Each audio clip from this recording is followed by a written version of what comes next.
So the next step we're going to learn is a body roll, and this step is good for transitions as well. So you want to make sure that your feet are solidly in second position and you're sunk a little bit into your plie. So meaning your knees are bent forward and just over your toes and your feet are parallel, okay? So as you do the body roll, you're going to push through the knees, then you push your pelvis forward and you stretch your knees and then your shoulders come forward. In hip hop, everything has to have a little bit more energy, so make sure that when you're doing your body roll, as you're coming up and you're stretching your knees, you pop your shoulders forward just to give it a little bit more oomph. So with the body roll, it's important to break it down into 4 specific movements. So you're going to make sure that you plie, you push your pelvis forward, you stretch your knees, and then pop your shoulders.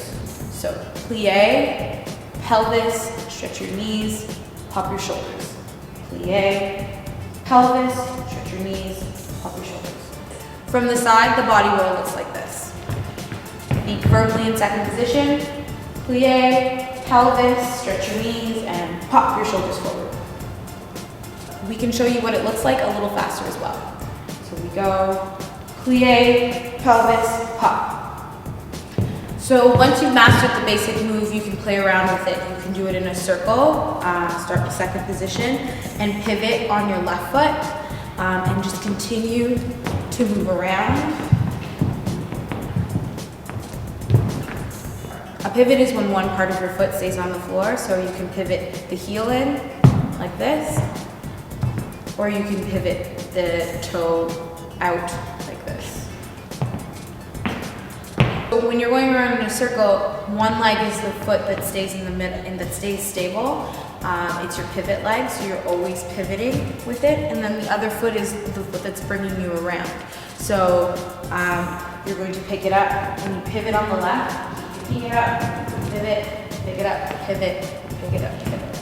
Okay. So it's important when you do it in a circle that you start with your heel every step and then roll onto your toe. When you're doing the body roll in a circle, try to hit 4 points of the room. So the first one would be to the side, the second one would be to the back, the third one to the other side, and then back to the front. So we did the circle to the left, and now we'll show you what the circle looks like to the right. Second position, and we're gonna face the side first. Ready? And 1, and 2, and 3, and 4.